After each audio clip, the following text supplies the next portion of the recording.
Hello guys, welcome to my channel. So finally, may nanggugulo sa background. So mabibideo ko na tong Prosperity Ball na to. So yung Prosperity Ball noong 2024, actually noong 2023, New Year, nagawa ko ng video noong January 2024. Ito naman, ito yung 2024 na Prosperity Ball namin bago tapos ang taon noong 2024. Ngayon, late ko na nagawa ng video. Very busy. Pero, sabi ng miss ko, gumawa ka na dati ng ng video about the Prosperity Ball. Pero syempre, iba naman ngayon eh. Iba rin yung contents nito, basically. So, ano ba ang laman? Ilang itlog to? 1, 2, 3, 4, 6, 7, 8, 9, 10, 11, 12. Alam niyo ba, napakamahal ng itlog ngayon? Napakamahal ng itlog. So, yung 24 pieces, yung 2 dosenang itlog dito sa Walmart, nasa $6 and change. Almost $7. Including tax. Dati, lang yung kalahati ang presyo. So, yun. Isa na yun sa changes, no? Ano pa? Para sa nga ito, daw yan, good, pang pagdala ng magandang 8 kasi yan, 1, 8 yan. 2, 3, 4, 5, 6, 7, 8. Over, yung 8, di ba, continuous. Yung 8 kasi, walang ending Eternity, yan. Lucky number ng mga Chinese yan, although hindi kami Chinese, no? Lucky number yan. So, 8 na, ang tawag dito, bay leaf. So, kailangan merong So, after nito, after kong ma-video to, mamaya pwede na ako mag-aluto ng adobo. Okay? Ano pa? Ilang gold coins? 12 din. 12 din. Okay, pinahanap ako nitong gold coins eh. So, initially, ayaw nito mainig. Nagpunta kami sa Korean town na hindi naman nagse-celebrate ng ganito. Wala silang ganito. So, sa 99 ranch ako nakabili, which is, Chinese influence talaga. Ba pala yun? Oo, ibang Korean sa Chinese, no? So, wala silang pang lucky items. Oo, so sa H-Town, which is a Korean town. So, ano pa yung laman nito? Coins, yung real coins. Real coins. Ito ang bago, no? Dati anong coins ba nilagay mo? Totoong mga coins. Yung barya. Yung barya lang. Yan, hindi pa yan, ano tawag dyan? Silver coins yan. Iba-iba to eh. Collection ko to eh. Hinalungkat ito doon sa cabinet. Like eto. Ba't ko nga pa to binili? Yan, gold yata yun. Ano ba yun? Hindi, Bronze? Bronze to eh. Hinahanap niya yung mga silver coins ko. Sabi ko yung silver coins nasa gun safe eh. Eto, bago to guys. So, binili ko to. Yung Trump assassination fight. Coin yan. Yung presidential seal. Presidential seal. Tapos, ano pa ba yung mga coins ko dito? Okay, good. Yeah, ito, gold. So, Trump naman na coin. Trump coin. Hindi halata na Trump supporter. Yan. Kasi in the future, magiging collector's item yan. Ayaw nila niya. Yan. Magiging collector's item yan sa future. Bahala sila kung ayaw nyo kay Trump. Trump is coming on Monday. Yan. So, excited na lahat dito. Inauguration ni Trump. Bababa na ang presyo ng bilihin. Actually, yung interest rates recently nagbabaan na daw eh. Yan. Gold coin na rin. Trump. Collection ko lang yan. And, meron pa ba akong kakaibang coin dito? Ito. Anong coin to? Basta silver yan, di ba? Silver coins. Pilipinas to eh. Ito yung collection ko din to eh. 1976 na, bagong lipunan. So, rin ako. Numismatis. Coin collector. Coin collector. Meron ako yan Siguro sa Pilipinas common to, kaso nasa Texas ako eh. Wala kang mabibili ganito. So, dinala ko pa talaga to. Piso? Piso yan. Binyahe ko pa talaga yan. Okay. So, kinuha mo pala yung mga coins ko. Tanggalin ko na nga. Hindi mo naman to gagawa ng video eh. Yan, piso din to, di ba? Piso din to. Yan, binyahe ko to from... Malaking piso. Yeah, wala nang ganyan, di ba? Wala na. So, isa sa mga bucket list ko pag umuwi ako ng Pilipinas, pupunta ako dun sa, saan nga yun? Isa may Divisoria. Yung palagi natin pinapanood. Yung mga Oo, nakalata. mga latag. May nakita ko doon mga nagbebenta ng coins. Sana ma-tsempohan ko. Ano ang pangalan nun? Ayun. Kalimutan ko. Palagi namin pinapanood nakaraan yun eh. Sila Kuya Odeng, sila... Ay nako, matagal na kasi ako din. Ito maganda. Trump coin na Trump coin, no? Pero yung likod. Ganda yan. For gun owners like me. Ha? Parehong ano to. Yung barrel na yan, parehas yan na NATO gun. So, I think 30 yard 6 saka M4. Pinaghahalong ka. Minsan, meron ako mga items, gold naman na hindi ko na matandaan. Collector lang talaga kasi ako eh. M4 tsaka... Gold yan? Hindi siguro. Ayun. Plated lang yan. Ayan. Ito, dala naman. Piso na naman. So, tatlo yung piso ko na nadala, no? Dito. Tatlo. I think that's it. Ano lang yan? Collection. Yun. Ano ko lang yan. Ito.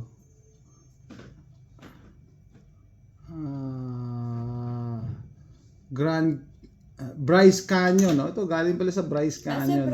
Bryce Canyon National. Nagpunta kami sa So maganda mag-collect sa pag nagbibisita kami ng mga national park. Ganun pa ko yan. Coin. Another Trump. Bryce yun? Oo. Bryce Ablan. Ano pa? Ano na tayo? Dollar. Sabi ng miss ko. Punta kang bangko, magpapalit ka ng bagong pera. So, nagpunta ako sa Bank of America, no? Dalawa yung teller. Yung sa unang teller, sabi sa akin, ano yung pangalan ko, ano yung passcode nung, credit card ni Mrs. Sabi niya, hindi kita pwede mapalitan. Mag-withdraw ka na lang sa ATM. So, ATM niya kasi dinala ko nun eh. So, nag-withdraw ko sa ATM. Pagbalik ko dun sa counter, busy na yung kausap ko. Napunta ako dun sa pangalawa. Nakaka-visit yung pangalawang teller, no? Sabi niya kanina pa daw niya ako tinatawag. Ayoko nga siyang puntahan eh, kasi hindi siya yung kausap ko eh. Nakaka-visit, may attitude talaga. I've been calling you. Sabi ko, I'm waiting for her. Hinihintay ko isa eh. Tapos okay, sabi niya, ano daw kailangan ko? Sabi ko, I need new dollar bills. Ang sabi agad sa akin, we don't have dollar bills. Sabi ko, the other lady told me that you have dollar bills. They just want to, change it. Just want me to withdraw first, then change it. Hindi siya nakasagot. So, pinalitan nila. So, ang sabi niya, wala daw silang, tanggalin ko na, no? Wala daw silang $1 bills, $2 lang. Di sige, $2. So, actually, bihira nga yung $2 eh, no? Bihira dito ang $2. Usually, $1 ang highly circulated. No? So, sabi ko, sige, ganda. Tapos sabi ko, sino yung president? First, hindi kami gumagamit ng $2 dito eh. Washington? Washington ba? Washington. George Washington. Labo ng mata ko. Bihira ang $2 bill. So, Hindi siya yung pumirma. Hindi, yung picture. Tignan mo, may pangalan. $2. Jefferson. Jefferson. Sorry. Yan. Okay. Si Jefferson? Thomas Jefferson. Yung ilan yung pera? 1, 2, 3. 12 din. Okay. Buong year. 12 din. Para 1 year daw. Bagong pera. Tabi mo yan. Magagamit pa natin yan next year. Oo nga, tatabi ko na yun lahat. Tapos, eto. Anong laman ng ampaw? 168. 168? Parang 168 mall. Okay. Kasi daw, yun, swerte daw yun sa Chinese. 168. Swerte sa Chinese? Hindi tayo Chinese eh. Swerte yung Chinese na nagbenta nito. 168. Hindi, may friend tayong Chinese. Okay. May friend kami Chinese. Cantonese. Meron akong friend na Cantonese. Pwede. Vietnamese. Basta may miss. So, 168. Okay. Yun yung lucky number ng mga Chinese. Okay. 100. Tapos ito, 68 to. Na $1. Bilangin mo. Ay, dami. $20. Dalawa malutong yata. pa to Tapos eh. isang 10. Tapos may barya dyan. 60. May $20. Ang 68 eh. Ayo, may 20 pala. Okay. So 168, parang 168 mall sa Divisoria. Ay, nako, May swerte. barya ka doon. Yan sabi ko sa kanila, ang swerte yung Chinese na nagbebenta hindi ikaw eh. Ba't mo nga ginagawa? Wala naman daw Wala na mawala, sabi natin Joe. Money begets money. Maligas money. Tulog sa nanay ko. Anyway, dito na tayo. The Piece de Resistance. Sabi mo, masarap tong ano, no? Masarap yan. Ano ang tawag dito? Ano ba to? Sa atin, Orange? ponkan eh, di ba? Hindi, pongkan is maliit eh. Tangerine. Tangerine. Oo. Di ba sabi mo kay Ate Jo, wala tayong ano? Mandarin. Walang mandarin eh. Dapat hindi, mandarin. Hindi daw pwedeng orange eh. Wag orange, tangerine tuloy. Wala kaming mandarin. daw. Kasi yung, May ganun pa ah. yung orange hindi daw maganda sa... Hindi na maganda. Kay Akong eh. Bilog din yun eh. Oo nga eh. How do you know? And bigas. Para saan ang bigas? Ano to? Staple yan eh. Ang tawag dito, jasmine rice to. So, usually, sa tradition nga, no, after 7 days, pwede mo na itong kainin. Pwede mo lutuin. Yan ang swerte. So, yan guys, ang Then aming clear ano. bowl dapat. Dapat clear bowl. Tapos glass, hindi porcelain. plastic. Or porcelain, hindi pwede plastic, di ba? Mm. Kasi ano yung reason bakit ayaw plastic? Wag dapat natural earth materials. Okay, natural earth materials, no? May mga ganun-ganun pa. So, swerte, makakain na kami ng bigas, ulam, itlog. Tsaka sardinas. Sardinas. Ito, binili ko lang din to eh. Dinagdag ko na lang. Ano yung sabihin niya? Ano laman ito? For good luck Tikoy. kasi ito eh. Tikoy yung laman ito. Buksan mo. Buksan mo. Paano mo bubuksan eh? Yan, Nakatape. tanggalin mo yung tape. Yan, tinanggal ko na yun. Okay, binili ko lang. I think, isa-isa kong vlog. Nung naghahanap ako ng pampaswerte. Kaya may cover siya. Ayun. May Okay. tikoy siya sa loob. May tikoy sa loob. Sakto, nagda-diet ako. May iwas ako sa carbohydrates. Sa sweets. Oo, sa sweets. Pero usually kung sakaling kakain ako ng ganito or rice, Hindi naman yata yung ganun sa katamis. sa araw, hindi na ako makain sa gabi. Quaker oats na lang ako sa gabi. Made of rice ba? Pero to, reusable pa to, magagamit pa natin next year. So, Lalagay ko dyan yung coins. yung coins. Nga no, tama. Yung totoong coins ay ilagay mo dito.